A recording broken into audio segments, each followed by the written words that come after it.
and I'll be using props 1, 2, and 3.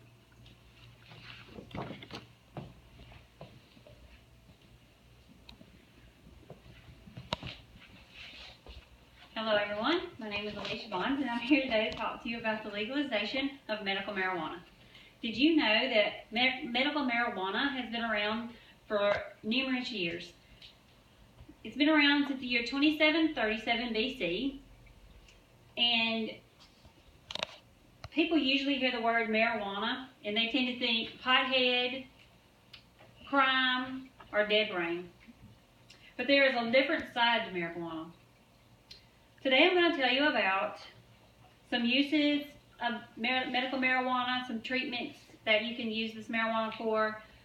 I'm also going to talk to you today about why you should vote yes to legalize medical marijuana.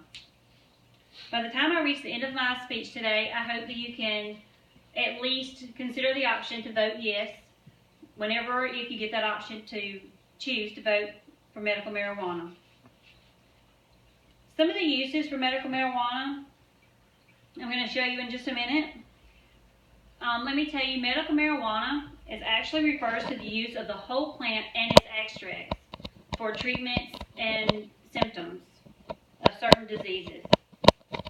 I followed a brief outline today about medical marijuana and its history. And as you can see, it starts from 2737 BC when the Emperor of China used it in teas to treat things such as malaria, gout, rheumatism, and even poor memory. By the 18th century, these were used for irritated skin, incontinence, and even venereal diseases.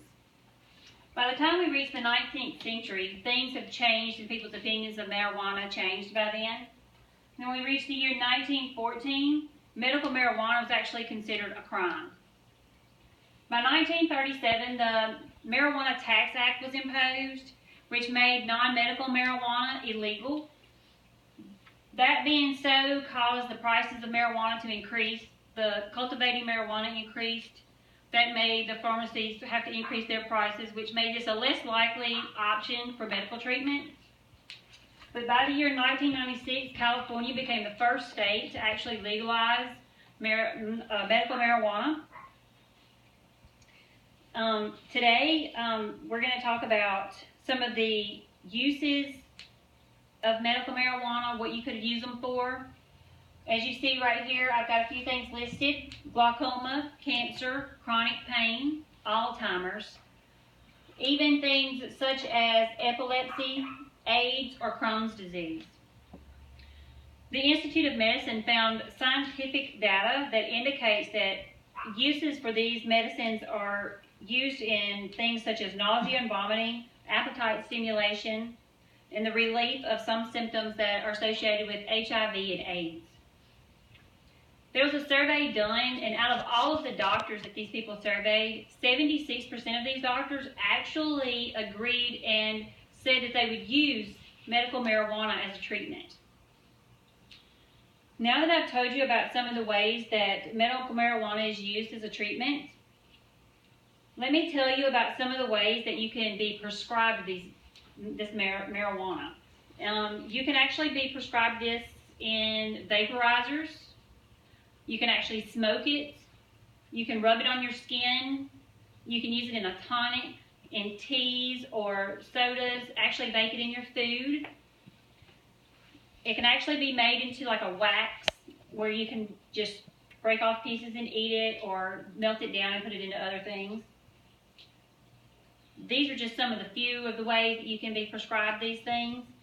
Now let me tell you about some of the facts about why you should vote for legalization of marijuana. If you vote yes to legalize medical marijuana, you're actually opening up options and ways for people to have this treatment that haven't been able to, and may have tried other treatments or other things that just haven't worked. This is an option. As we all know, we're getting older, our bodies are aging, things are going on in our bodies that we may not even know about. We could be, right now, standing here, I could have something wrong with me and not know it.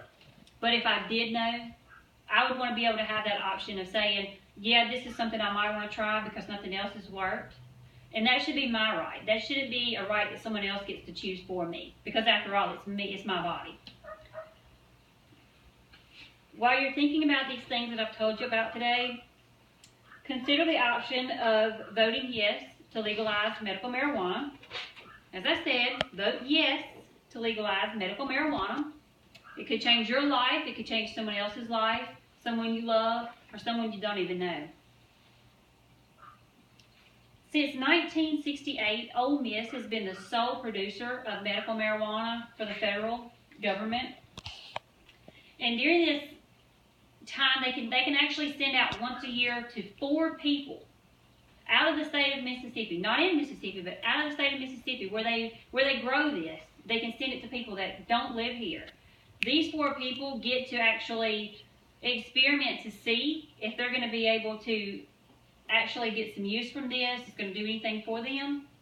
But if these people outside of Mississippi can buy this and can use this, how come we can't? I mean, wouldn't you want this option if it was given to you and they said this could actually help you? You have cancer, you have the side effects from the chemo, you can't get up, you can't function. Wouldn't you want to function the last days of your life? Wouldn't you want to be able to get up and be with your loved ones? Well, this could be an option. Voting yes to legalize marijuana could actually be an option to give you peace and happiness the last few days of your life. So I ask you to please consider voting yes to legalize medical marijuana. Thank you.